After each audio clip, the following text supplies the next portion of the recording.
2000 সালে যে ছেলেটাকে আমি দেখলাম, সেই ভ্যান তিন চাকা ভ্যান, জানেন তো এখন আছে তো পাড়ায়, ওই তিন চাকা ভ্যানে করে মাইকে করে মাদ্রাসার গজল বলে বলে চাঁদা তুলতো, সেই ছেলেটা 2025 সালে একজন ইউটিউবের ভাইরাল বক্তা হয়ে গেল। লেখাপড়া যায়। তাকে যদি বলা হয় তুই তোর অ্যাড্রেসটা আরবিতে লেখ, পারবে না, সে হলো বক্তা। বাবা, আলেম আর বেআলেম দুটো এক নয়, হাতে ধরে বলে যাচ্ছি, বাড়ি থেকে ভাববেন। চলুন, নবীর 7টা ছেলে মেয়ে, কটা 3টে পুত্র সন্তান, 4টে কন্যা সন্তান। 3টে পুত্র সন্তানের নাম কি? 3টে পুত্র সন্তানের নাম হলো, বড় ছেলেটার নাম হলো কাসেম, তারপরে ছেলেটার নাম হলো তাহের বা তৈয়েব, আর ছোট ছেলেটার নাম হলো ইব্রাহিম। বাবা তুমি ইউটিউবওয়ালা, বাবা কি নাম বাবা তোমার ইউটিউবওয়ালার?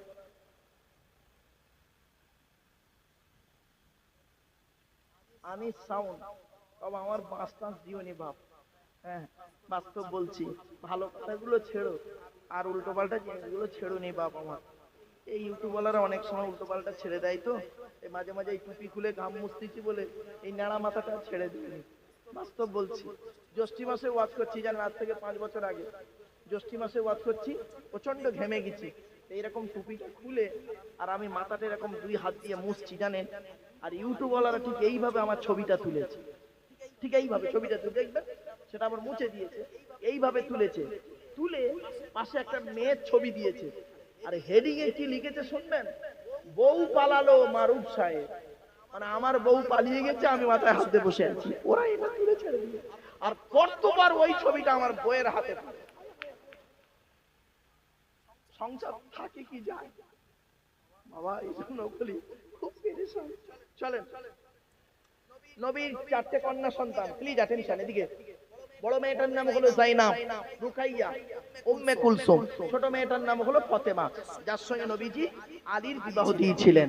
আচ্ছা, নবীজি হযরত আলীকে জামাই করলেন কেন? অনেক কারণ, আল্লাহর হুকুম তো বটেই, সাথে সাথে আল্লাহ পাক আলী রাদিয়াল্লাহু তাআলা আনহুর মধ্যে অনেক গুণ দান করেছিলেন। সেখান থেকে আমি দুটো গুণ আপনাদেরকে বলছি, এখান থেকে শিক্ষা নিয়ে নিন। কোন ছেলেকে জামাই করবেন, কোন ছেলেকে জামাই করবেন, যাই তাই ছেলেকে জামাই করবেন না বাবা। জীবনতলার মানুষদেরকে আমি বলে যাচ্ছি, যাই তাই ছেলেকে জামাই করবেন না। যাদের মেয়ে আছে, খালি একলা বাপের একটা ছেলে দেখে ছুটবেন না, সব একলা বাপের একটা ছেলে সমান নয়। আর কোন মেয়েকে বৌমা করবেন, যাই তাই মেয়েকে বৌমা করবেন না, খালি সাদা চামড়া দেখে ছুটবেন, ফেসে যাবেন, সব সাদা চামড়ার মেয়ে ভালো নয়। চলুন, কোন ছেলেকে জামাই করবেন, যে ছেলের মধ্যে দুটো গুণ পাবেন, কটা দুটো। আর কোন মেয়েকে বৌমা করবেন, এই কোরআনে আছে, যে মেয়ের মধ্যে কমসে কম 6টা গুণ পাবে। কটা? তা আগে কোনটা বলবো, ছেলেদেরটা বলে দিই। আচ্ছা, মেয়ে ছেলেরা শুনছে না চলে গেছে? আছে ওরা না? আপনারা তো মেয়েদের বসার জায়গা কম করেন, মেয়েদের একটা বসার জায়গা করবেন, ওরাও ওয়াজ শোনে। আমি দেখেছি ছেলেদের থেকে মেয়েরা বেশি ওয়াজ শোনে, কিন্তু ছেলেদের প্যান্ডেলটা হয় সুন্দর আর মেয়েদের কোনো বসারই জায়গা থাকে না। এটা করবেন না। আগামী বছর যখন জলসা করবেন বাবা, ছেলেদের প্যান্ডেলের একটু দূরে মেয়েদের একটু প্যান্ডেল করবেন, বসার জায়গা। ওদেরও ওয়াজ শোনার অধিকার আছে, ওদেরও শিক্ষা আছে। দেখুন, আপনার বাড়ি থেকে ভাববেন এই কথাগুলো। শুনুন, কোন ছেলেকে জামাই করবেন, যে ছেলের মধ্যে দুটো গুণ পাবেন। 1 নাম্বার, ছেলেটি সৎ ছেলে কিনা খবর নেবে। কি বললাম? সৎ কাকে বলে বক্তব্যের শুরুতেই বলে দিয়েছি, মনে আছে? 2 ঠোঁটের মাঝখানে 2 রানের বীজখানে, সৎ ছেলে কিনা। 2 নাম্বার দেখবেন ছেলেটি কর্মী কিনা। কর্মী ভাষাটা বুঝতে পারছেন না? GPS signal lost. কুড়ে নয়, ছেলেদের দুটো গুণ দেখবেন কমসে কম। আর কোন মেয়েকে বৌমা করবেন, এই যুবক ছেলেরা ভালো করে শুনে নাও, কোন মেয়েকে বিয়ে করবে, কোরআনে আছে, মুসলিমাতিন, মুমিনাতিন, কানিতাতিন, তাইবাতিন, আবিদাতিন, সাইহাতিন, সাঙ্গিবাতিন, আবকারা। 28 নম্বর পারার 19 নম্বর পৃষ্ঠার 11 নম্বর লাইন, সূরার নাম সূরা তাহরীমের 5 নম্বর আয়াত। 1 নম্বর দেখবেন মেয়েটি মুসলমান কিনা খবর নেবেন। দুই নাম্বার মেয়েটি বিশ্বাসী মেয়ে কিনা খবর নেবেন। তিন নাম্বার হলো কনিতা, তিন আনুগত্যশীলা মেয়ে কিনা খবর নেবেন। দূর থেকে খবর নিয়ে দেখবেন ওই মেয়েটি ওর বাপ আর মাকে ভক্তি শ্রদ্ধা করে কিনা খবর নেবেন। দূর থেকে খবর নিয়ে সঠিক তথ্য যদি পেয়ে যান মেয়েটি ওর বাপ আর মাকে ভক্তি শ্রদ্ধা করে না, খবরদার ও যত সুন্দরী মেয়ে হোক আর যত বড় পীর সাহেব মলি সাহেবের মেয়ে হোক, খবরদার ওই মেয়েকে জীবনে কোনোদিন বৌমা করবেন না। ও ওর নিজের বাম্মাকে ভক্তি শ্রদ্ধা করে না, তোমার বাম্মার পাতে সহজে এক থালা ভাত দিতে চাইবে না। ঠিক না বেঠিক? বেশিরভাগ মেয়ের সংসার নষ্ট হয় মেয়ের মায়ের কান ভাঙানিতে। ঠিক না বেঠিক? বেশিরভাগ মেয়ের সংসার নষ্ট হয় মেয়ের মায়ের কান ভাঙানিতে। আর একটা কথা বলে যাচ্ছি, যে মেয়ের মা যত বেশি চালাক, যে মেয়ের মা যত বেশি চালাক ওই মেয়ের কপালে তত তাড়াতাড়ি তলাক। দেখবেন যে মেয়ে, মা বোনেরা ভালো করে শুনে নিন, যে মেয়ে বিয়ের পরে স্বামীর কথার গুরুত্ব না দিয়ে ওর মায়ের কথার গুরুত্ব দেয়, ওই মেয়ের সংসারে জাহান্নাম আগুন জ্বলে যায়। অনেক মেয়ে ছেলে আছে দেখবেন স্বামীর কথার গুরুত্ব নেই, ওর মা যেটা বলে বাপ যেটা বলে সেইটাই ও করে, ওই মেয়ে জাহান্নামী নারী। শুনে নিন মা বোনেরা, ভুল বুঝবেন না।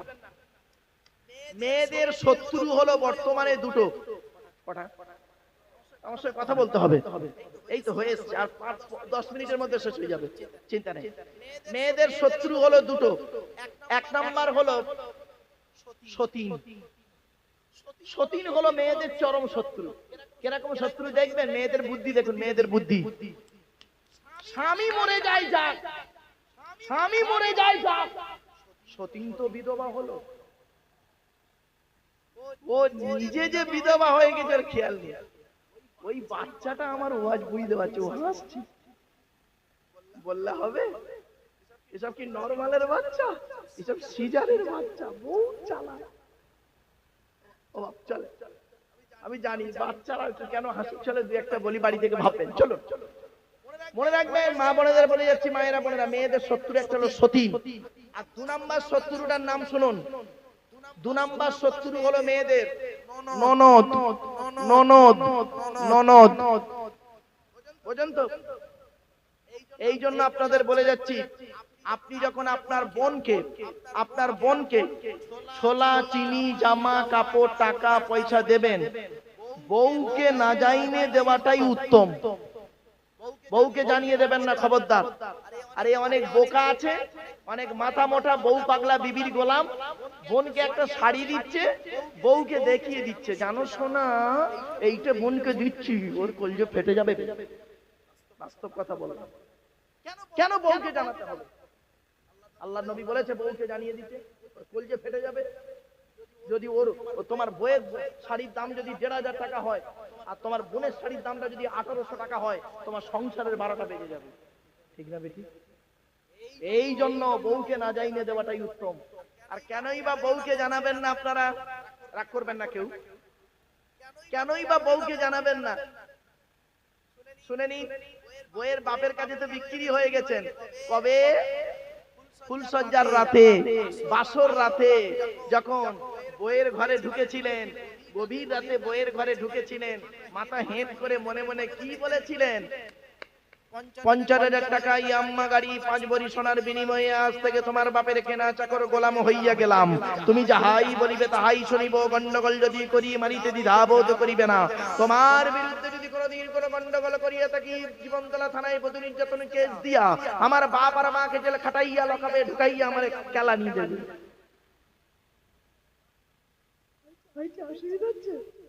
অসুবিধা হচ্ছে বুঝি? বাস্তব কথাটাই বললাম। জন্য অনুরোধ, ঘুম ছেড়ে গেছে তো? হ্যাঁ আমি জানি, অনেকজন ঘুমাচ্ছিল। একবার তাকবীর দেন, নারায়ে তাকবীর, নারায়ে তাকবীর। আর একটু হবে না? বন্ধ করে দেবো? 5 মিনিট হবে? ব্যাস আর চিন্তা নেই। আর ও এখন আর 15 মিনিটের মধ্যে একটার আগেই শেষ করতে হবে, চিন্তা নেই। আর 15 মিনিট টাইম আছে হাতে, 5 মিনিটের মধ্যে দোয়া হয়ে যাবে। আর 10 মিনিট একটু আলোচনাটা শুনে নিন। GPS signal এরপরে lost. আসছি, আল্লাহর নবী একদিন বলছেন, শুনে নিন এই হাদিসটা, শুনে নিন মা বোনেরা, ভালো করে শুনে নিন, বাবাজিরা শুনে নিন।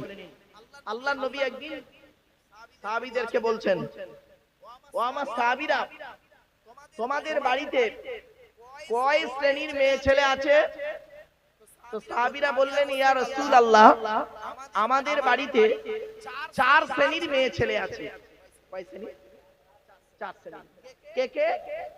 মা, বোন, মেয়ে, বউ। তাই তো নাকি? আমাদের বাড়িতে কয় শ্রেণীর মেয়ে? 4 শ্রেণীর মেয়ে নেই? চলুন, আল্লাহর নবী বলছেন, ও আমার সাহাবীরা, তোমরা কি করে বুঝবে তোমার মা, বোন, মেয়ে, বউ এই 4 শ্রেণীর মেয়ে ছেলে জান্নাতি না জাহান্নামী? মারাত্মক প্রশ্ন। বাড়ি থেকে ভাববেন, এসব ওয়াজ বাড়ি থেকে ভাববেন। আজ আপনি বাড়ি যাবেন, আপনারা শুনে নিন বাবা, আপনারা আজকের বাড়ি যাবেন, বাড়ি থেকে কি করে বুঝবেন আপনার মা জান্নাতি না জাহান্নামী, আপনার মেয়ে জান্নাতি না জাহান্নামী, আপনার বোন জান্নাতি না জাহান্নামী, আপনার বউ জান্নাতি না জাহান্নামী? শুনে নিন, আল্লাহর নবী বলেছেন, এই অভ্যাসগুলো যে মেয়ের মধ্যে থাকবে, ওই মেয়ে যত নামাজ পড়ুক, রোজা রাখুক, জাহান্নামী জাহান্নামী জাহান্নামী। চলুন দেখি, মিলিয়ে নিন। 1 নাম্বার নবী বললেন, যে মেয়ে ছেলে স্বামীর সঙ্গে যখন কথা বলবে, মেজাজ দিয়ে কর্কশ ভাষায় কথা বলবে, ওই নারী যত নামাজ পড়ুক, রোজা রাখুক, ও হলো জাহান্নামী। অনেক মেয়ে ছেলে আছে দেখবেন, পাড়ার লোকের সঙ্গে কথা বলে মিষ্টি ভাষায়, আর স্বামীর সঙ্গে যখন কথা বলে মেজাজ দিয়ে। ও আমার মা বোনরা, অনুরোধ করে বলে যাচ্ছি, খবরদার জীবনে স্বামীর সঙ্গে মেজাজ দিয়ে কোনোদিন কথা বলবেন না। স্বামী যদি নারাজ হয়ে যায় হকের ওপরে, আল্লাহ নারাজ হয়ে যাবে। পুরুষরা 4 জনকে খুশি করলে জান্নাতি, বেটা ছেলেরা 4 জনকে খুশি করলে জান্নাতি। 1 নাম্বার, তুমি তোমার রব আল্লাহকে খুশি করো। 2 নাম্বার, পুরুষ তুমি তোমার নবীকে খুশি করো। 3 নাম্বার, পুরুষ তোমার জন্মদাতা বাপকে খুশি করো। 4 নাম্বার, পুরুষ তোমার পেটে ধরা মাকে খুশি করো। কোন পুরুষ যদি 4 জনকে খুশি করে জান্নাতি, আর কোন মেয়ে ছেলে যদি 3 জনকে খুশি করলে জান্নাতি। ও মা বোন শুনে নাও, কোন মেয়ে ছেলে যদি তার রব আল্লাহকে খুশি করে, 2 নাম্বার হলো ওই মেয়ে ছেলে যদি নবীকে খুশি করে, অর্থাৎ কোরআন মোতাবেক, হাদিস মোতাবেক জীবন যাপন করে। 3 নাম্বার হলো ওই মেয়ে ছেলে স্বামীকে যদি খুশি করে, আর ওই স্বামী যদি ওই স্ত্রীর উপরে খুশি থাকে, ওই নারী হলো জান্নাতি। 1 নাম্বার, ওই মেয়ে ছেলে জাহান্নামী, যে মেয়ে ছেলে স্বামীর সঙ্গে যখন কথা বলে মেজাজ দিয়ে কথা বলে। এই অভ্যাস যদি আপনার মায়ের মধ্যে থাকে, আপনি চোখ বন্ধ করে এখানে বসেই বুঝে নেবেন, আমার মা যত নামাজ পড়ুক, রোজা রাখুক, আমার মা হলো একজন জাহান্নামী নারী। আজকের বাড়িতে যাবেন, বাড়িতে গিয়ে যদি দেখেন আপনার মা আপনার বাপের সঙ্গে মেজাজ দিয়ে কথা বলছে, আপনি আপনার মাকে বোঝাবেন, মা খবরদার আব্বার সঙ্গে মেজাজ দিয়ে কথা বলে তোমার ঈমানটাকে নষ্ট করো না। এইটুকু ক্ষমতা নেই, আপনি ছেলে, আপনাকে পুত্র বলতে ঘৃণা লাগে। আজকের বাড়িতে গিয়ে যদি দেখেন আপনার বোন বোনাইয়ের সঙ্গে মেজাজ দিয়ে কথা বলছে, সত্যিকারে মানুষের চামড়া যদি ভাই হয়ে থাকে, বোনকে বোঝাবেন, এই দুলাভাইয়ের বোনাইয়ের সঙ্গে মেজাজ দিয়ে কথা বলবে না। এইটুকু যদি বলতেন আপনি কিসের ভাই, আপনাকে ভাই বলতে ঘৃণা লাগে। 3 নাম্বার হলো, আজকের বাড়িতে যাবেন, বাড়িতে গিয়ে যদি দেখেন আপনার মেয়ে, জন্ম দেওয়া মেয়ে যদি জামাইয়ের সঙ্গে মেজাজ দিয়ে কথা বলে, সত্যিকারের মানুষের বাচ্চা তোমরা যদি বাপ তুমি হয়ে থাকো, মেয়েকে ধমক দিয়ে বলবে, এই স্বামীর সঙ্গে কিভাবে কথা বলতে হয় জানিস না? তুমি এই কথা না বলে আরো মেয়ের পক্ষ নিয়ে জীবনতলা থানায় জামাইয়ের বিরুদ্ধে বধূ নির্যাতন কেস করেছো, তুমি আবার গালে দাড়ি রেখেছো, তো দাড়ি না, তো দাড়ির 12টা বাজিয়ে দেওয়া হবে জানিস? আরাম তোর কথা লাগে, মাথায় টুপি দিয়ে বসে আছে। বাড়ি থেকে ভাবতেন আমার ওয়াজ ভুলে এনে ফেলেছেন, আমি এমনি তো দাওয়াত নিতে চাইনি, এনে ফেলেছেন, দয়া করে একটু শুনে যান। চলুন চলুন। এক নাম্বার হলো ওই মেয়ে ছেলে জাহান্নামী, যে মেয়ে ছেলে তার স্বামীর সঙ্গে মেজাজ দিয়ে কথা বলে। দুই নাম্বার নবীজি বললেন ওই মেয়ে ছেলে জাহান্নামী নারী, যে মেয়ে ছেলে স্বামীর দুর্নাম বদনাম অন্যের কাছে করে বেড়ায়। অনেক মেয়ে ছেলে আছে বিয়ে হয়ে গেছে তবুও সেই ছোটবেলায় একটা ছেলের সঙ্গে প্রেম করতো, তার সঙ্গে এখনো লটর বটর করে বেড়াচ্ছে। তিন নাম্বার হলো ওই মেয়ে ছেলে জাহান্নামী নারী, যে মেয়ে ছেলে স্বামী থাকা সত্ত্বেও অন্য ছেলের সঙ্গে পরকীয়ায় লিপ্ত হয়। অনেক মেয়ে ছেলে আছে দেখবেন স্বামী আছে ভালো মানুষ, অন্যের সঙ্গে আবার GPS signal lost. গন্ডগোল করে বসে আছে। চার নাম্বার হলো ওই মেয়ে ছেলে জাহান্নামী নারী, যে নারী বিনা কারণে স্বামীর বিছানা ছেড়ে দিয়ে অন্য বিছানায় রাত কাটায়। অনেক মা বোন আছে স্বামীর বিছানার ভালো লাগে না, অন্য বিছানায় রাত কাটায়। আল্লাহ রাসূল বলেছেন যে মেয়ে ছেলে বিনা কারণে স্বামীর বিছানা ছেড়ে দিয়ে অন্য বিছানায় ঘুমাবে, ওই মেয়েটার প্রতি আল্লাহর গজব পড়বে। কোথায় আছেন আপনি? পাঁচ নাম্বার হলো ওই মেয়ের প্রতি আল্লাহর গজব জাহান্নামী নারী, যে নারী স্বামীর পরিবারের সঙ্গে খারাপ আচরণ করে। আচ্ছা বাপেরা, স্বামীর পরিবার কারা? বলুন না, কথা বলুন। স্বামীর মা বাপ ভাই বোন। অনেক মেয়ে ছেলে আছে দেখবেন স্বামীকে খুব ভালোবাসে, আর স্বামীর বাম্মার দেখতে পারে না, স্বামীর ভাই বোনের দেখতে পারে না। ও নারী যত নামাজ পড়ুক রোজা রাখুক, ও জাহান্নামী নারী, জাহান্নামী নারী। এরপরে নবীজি বললেন ওই মেয়ে ছেলে হলো জাহান্নামী, যে মেয়ে ছেলে তার স্বামীকে বলে, অনেক মেয়ে ছেলে তার স্বামীকে বলে তোমার সঙ্গে বিয়ে হয়ে আমার জীবন নষ্ট হয়ে গেছে, তোমার সঙ্গে তোমার পাল্লায় পড়ে আমার জীবন শেষ হয়ে গেছে, আমার মতো মেয়ে বলে তুমি উদ্ধার হয়ে গেলে, অন্য কেউ হলে বুঝতে পারতে। তোমার সঙ্গে বিয়ে হওয়ার আগে আমাকে কত মাস্টার ডাক্তার ইঞ্জিনিয়ার প্রফেসর আমার বিয়ে করতে চেয়েছিল, আমার বাপ ভালো মানুষ বলে সেখানে বিয়ে না দিয়ে তোমার সঙ্গে দিয়ে আমার জীবন নষ্ট করে দিয়েছে। এই তো সেখানে বে দেবে কি করে? তুই তো 9 ক্লাস কম, মাধ্যমিক পাস। বললাম 9 ক্লাস কম, মাধ্যমিক পাস, একটা ডাক্তার তোর বিয়ে করবে মানে 1 পাস। চল আমার মা বোনরা রেগে বারুদ হয়ে গেছে, রাগ করবেন না বাপ। আজকের আমরা এখানে বসে আছি, আর 5 মিনিট অসুবিধা হচ্ছে? আর একটু হবে না, বন্ধ করে দেবো? বলে একবার দরুদ শরীফ আল্লাহুম্মা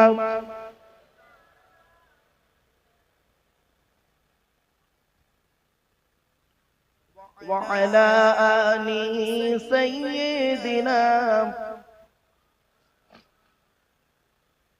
আমার বাপেরা, এরপর আল্লাহ রাসূল বলে দিলেন এ দুনিয়ার মানুষেরা কোরআন মোতাবেক জীবন যাপন করো, হাদিস মোতাবেক জীবন যাপন করো। শুনে নিন, শেষ কথা, শেষ পয়েন্ট, আজকের আলোচনার শেষ পয়েন্ট। কিয়ামতের মাঠে আল্লাহ দুই দিকের প্রশ্ন করবেন। একটু কথা বলুন আমার সাথে। দুই দিকের প্রশ্ন হবে। এক নাম্বার প্রশ্ন হবে আল্লাহর তরফ থেকে। আল্লাহর তরফ থেকে কিরকম প্রশ্ন হবে?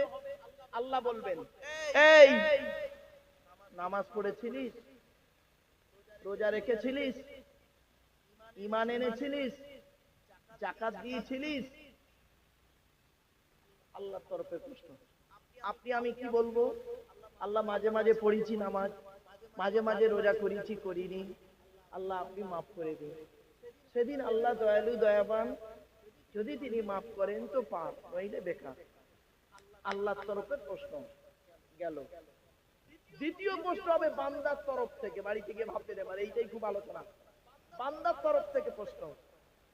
বান্দার তরফ থেকে প্রশ্ন হবে 10 রকমের। 10 রকম। কি কি? শুনে নিন। এক নাম্বার, আল্লাহ বলবেন স্বামী হিসাবে কতটা দায়িত্ব পালন করেছিস। পৃথিবীতে তুই তো বিয়ে করেছিলিস, স্বামী হয়েছিলিস, তা স্বামী হিসাবে কতটা দায়িত্ব পালন করেছিলিস? আল্লাহ বলবেন। আল্লাহর নবী বলেছেন এই স্বামীরা তোমরা তোমাদের স্ত্রীদের কমসে কম 17টা শিক্ষা দান করিও। কটা কটা কটা? তা বউকে কটা শিক্ষা দিয়েছেন? একটাও তো দেননি। দয়া করে একটু শুনে যান। কটা শিক্ষা বলেছি? এক নাম্বার নবী বললেন আসসালামু ক্বাবলাল কালাম। স্বামী স্ত্রী যখন কথাবার্তা বলবে একে অপরকে সালাম দেওয়া নেওয়া করবে, আল্লাহর রহমত মহব্বত ভালোবাসা আল্লাহ বাড়িয়ে দেবে। দুই নাম্বার হলো নবীজি বললেন এই স্বামীরা তোমরা তোমাদের স্ত্রীদেরকে এই শিক্ষা দেবে তারা যেন কোনোদিন কাবা শরীফের দিকে মুখ করে কোনোদিন থুতু যেন না ফেলে। তিন নাম্বারে বলা হলো তোমরা তোমাদের স্ত্রীদেরকে এই শিক্ষা দেবে তারা যেন কোনোদিন কাবা শরীফের দিকে মুখ করে পেশাব পায়খানা যেন না ফেরে। চার নাম্বারে বলা হলো তোমরা তোমাদের স্ত্রীদেরকে এই শিক্ষা দেবে তারা যেন কোনোদিন কাবা শরীফের পেছন ফিরে যেন পেশাব পায়খানা যেন না ফেরে। পাঁচ নাম্বারে বলা হলো তোমরা তোমাদের স্ত্রীদেরকে এই শিক্ষা দেবে তারা যেন কোনোদিন গোসলখানায় পেশাব যেন না ফেরে। ছয় নাম্বারে বলা হলো তোমরা তোমাদের স্ত্রীদেরকে এই শিক্ষা দেবে তারা যেন কোনোদিন গোসলখানায় উলঙ্গ অবস্থায় গোসল যেন না করে। সাত নাম্বারে বলা হলো তারা যেন কোনোদিন হাতের চুড়ি কি বলেন হাতের চুড়ি তারা যেন কোনোদিন দুটো ব্যবহার যেন না করে। মা বোনরা ভালো করে শুনে নিন, আল্লাহর নবী বলেছেন এক হাতে একটা চুড়ি পরবে, এক হাতে দুটো চুড়ি পরা নিষেধ আছে। মেয়ে ছেলেরা দেখবেন 4টে 5টা করে পরে থাকে, খবরদার নয় মা বোন। এক হাতে একটা চুড়ি পরবে, এক হাতে দুটো চুড়ি পরা নবীজি নিষেধ করেছেন, 2 3 4টে পরা চলবে না। GPS signal lost. এরপরে নবীজি বললেন এই স্বামীরা তোমরা তোমাদের স্ত্রীদেরকে এই শিক্ষা দেবে তারা যেন কোনোদিন মাথার বালিশ কি বলেন মাথার বালিশ তারা যেন কোনোদিন দুটো ব্যবহার যেন না করে। স্বামী একটা বালিশ, স্ত্রী একটা বালিশ, এইরকম আলাদা আলাদা বালিশে তোমরা যেন ঘুমাবে না। স্বামী স্ত্রী যখন ঘুমাবে একটি মাত্র লম্বা বালিশ ব্যবহার করবে। আর স্বামী স্ত্রী যদি এক বালিশে মাথা রেখে ঘুমায় আল্লাহর রহমত মহব্বত ভালোবাসা আল্লাহ বাড়িয়ে দেবে। কোথায় আছেন আপনি? এরপরে নবীজি বলেছেন এই স্বামীরা তোমরা যেমন খাবে বউদেরকে তেমন খাওয়াবে, তোমরা যেমন পরবে বউদেরকে তেমন পরাবে। তা বলে প্যান্ট গেঞ্জি পরাতে যেওনি বাবা, ওটা বলিনি। তুমি দামি দামি পড়েছো বউকে তেমন পরাবে। এরপরে নবীজি বলেছেন এই স্বামীরা স্বামী স্ত্রী কোনোদিন আলাদা প্লেটে খাবে না, চেষ্টা করবে স্বামী স্ত্রী এক বাসনে খাওয়া দাওয়া করবে। স্বামী স্ত্রী যদি এক প্লেটে বসে খায় আল্লাহর রহমত মহব্বত ভালোবাসা আল্লাহ বাড়িয়ে দেবে। কোনোদিন খেয়েছেন বউয়ের সঙ্গে? আপনি তো বউকেই তো খালি কুত্তা বলে মনে করেন আর চাকরানি বলে মনে করেন। আপনি মুসলমান? বাড়িতে অনেক আলোচনা অনেক আলোচনা, কথা বলবো আপনাদের। যাই হোক সংক্ষিপ্ত সময় একবার দরুদ শরীফ আল্লাহুম্মা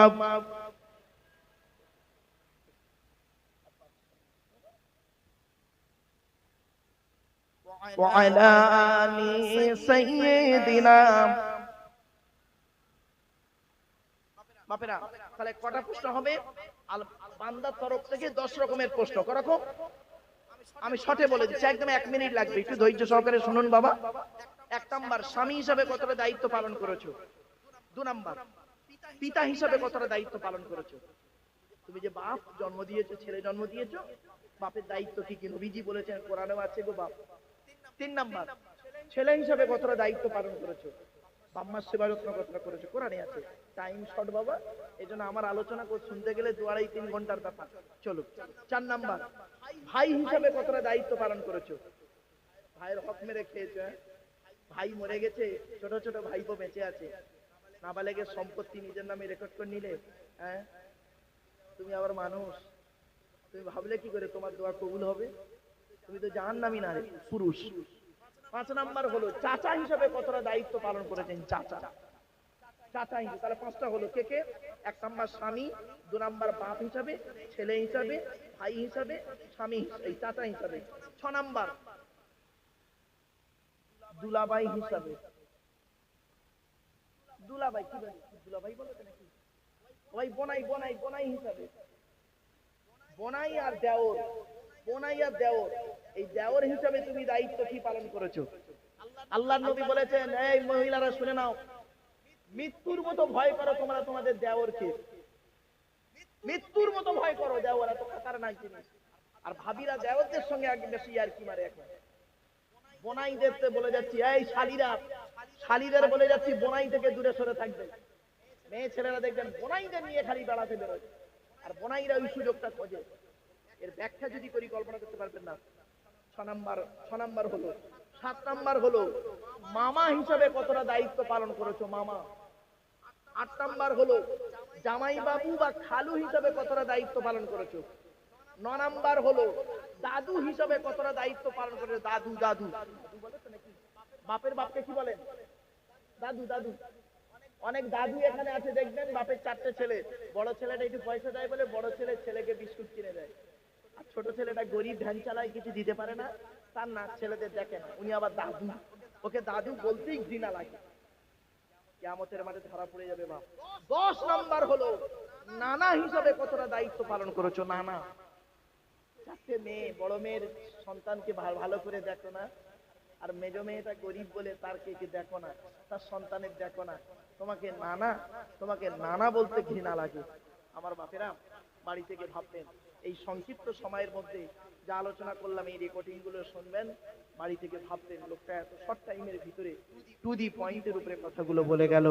বাপেরা, আমার উদ্দেশ্য ছিল একটাই, ফিরে আসুন আল্লাহর পথে, আল্লাহর কোরআন শিক্ষা করুন। ইমাম মুয়াজ্জিন যারা আছে, এলাকার আলেম উলামাদের কাছে কোরআন পড়াটা শিখে নিন। 30 মিনিট করে প্রতিদিন পড়বেন, 2 মাসে কোরআন শেখা হয়ে যাবে বাপ। দেখবেন আমি কোরআন পড়ছি মানে করছি ভালো লাগছে, তার থেকে বেশি ভালো লাগবে আপনি নিজে যেদিন কোরআন পড়তে পারবেন। তাই বাপেদেরকে আমি বলে গেলাম, নামাজ কারোর জন্য মাপ নাই, রোজা কারোর জন্য মাপ নাই, হালাল খাবারটা খেতে হবে। অনুরোধ করে বলে যাচ্ছি, কয়েক কটা দেহ মাটি খেতে পারে না, টাটকা তাকে পচে না। 1 নাম্বার নবীদের দেহ মাটি খেতে পারে না, টাটকা থাকে। 2 নাম্বার শহীদানদের দেহ মাটি খেতে পারে না, টাটকা থাকে। 3 নাম্বার মোকাম্মাল কোরআনে হাফেজের দেহ মাটি খেতে পারে না, টাটকা থাকে। 4 নাম্বার হাক্কানি আলেমের দেহ মাটি খেতে পারে না, টাটকা থাকে। 5 নাম্বার মুয়াজ্জিনের দেহ, 12 বছর যদি কেউ নিঃস্বার্থভাবে আযান দেয়, ওই দেহ মাটি খেতে পারে না, টাটকা থাকে। GPS signal lost. হালাল খানেওয়ালা মানুষের দেহ মাটি খেতে পারে না, টাটকা থাকে। আবার ঘুরে সেই শুরু করেছিলাম হালাল খাবার দিয়ে, শেষ করলাম হালাল খাবারটা খান, হারামকে বর্জন করুন। হারামের বিরিয়ানি ভাতের থেকে হালালের ডাল ভাতটা ভালো। আসুন নবীর শানে একটু দাঁড়িয়ে বাবা একটু সালাত ও সালাম পাঠ করব। ইয়া নবী